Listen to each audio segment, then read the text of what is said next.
Moi, je me suis beaucoup intéressé aux questions d'actualité sur des sites où, en fait, on a un palimpseste des questions religieuses. C'est-à-dire que, par exemple, dans le Balkan, on a à la fois chrétienté, orthodoxe, catholique, musulman. Voilà, c'est-à-dire les religions du livre, hein, qui sont superposées, évidemment, au judaïsme. Est arrivée la destruction des Bouddhas de Bamiyan. Je me suis intéressé au site, qui avait été à la fois bouddhiste, hein, à côté, il y a tout un site pré-islamique, qui a eu les invasions de Gengis Khan. Donc voilà, c'est des sites extrêmement poreux au niveau des religions. Et je me rappelle encore, hein, la destruction des Bouddhas de Bamiyan, c'était le premier événement en fait sur la destruction des sites archéologiques en guerre. Le premier événement qui a pu être médiatisé. Médiatisé, oui, médiatisé. Alors, pas avec les tribunes actuelles des destructions qu'on a en Syrie aujourd'hui, mais quand même, en fait, moi à l'époque, je connaissais absolument pas Bamiyan, je connaissais pas les Bouddhas de Bamiyan.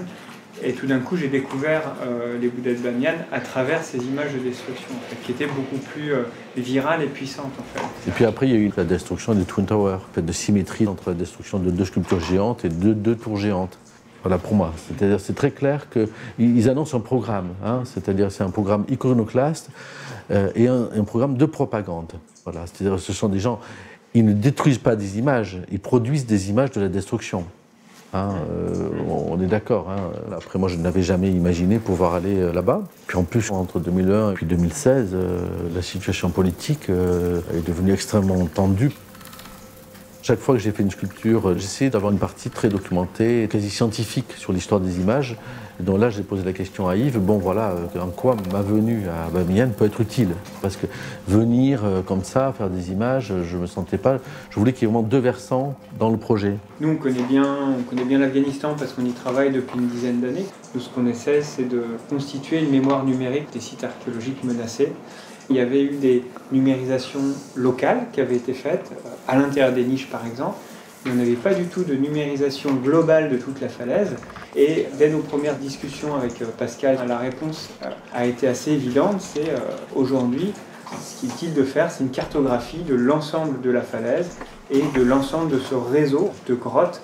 Jonathan, tu peux nous montrer un peu ce qui a été fait? Donc c'est réellement le relevé 3D, hein, on peut tourner autour, on peut s'approcher, on peut voir les communications même que ce soit derrière, devant.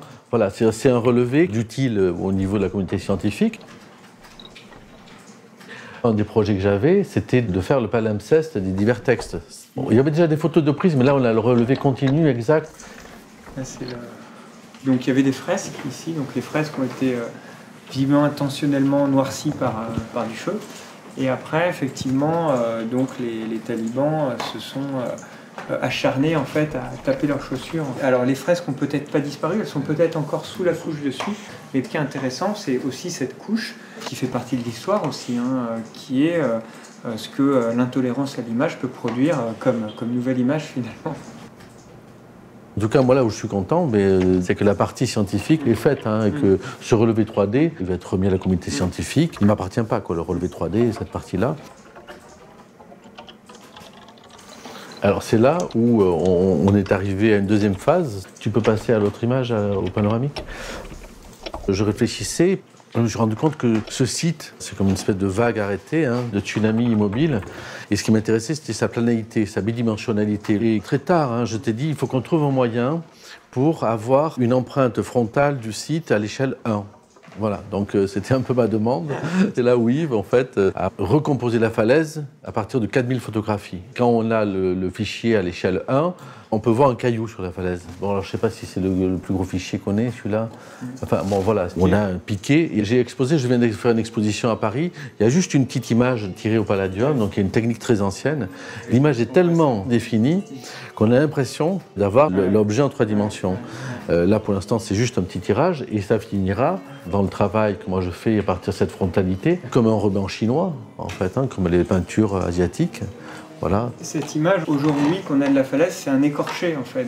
Et le fait d'avoir une qualité aussi grande pour pouvoir voir la falaise, bah, ça permet de voir tous les phénomènes d'érosion, et notamment les phénomènes de coulure qu'on voit ici. Hein. C'est fantastique, hein. Voilà. C'est dément. Parce que cette falaise, Donc elle a souffert de la destruction violente, mais elle souffre au quotidien de l'érosion en fait, qui la fait disparaître et qui fait disparaître petit à petit les grottes. Si tu peux remontrer le visage, voilà, c'est fantastique. Voilà. Ouais. Et on a un visage décorché, on dirait détruit, massacré, mais on a un visage.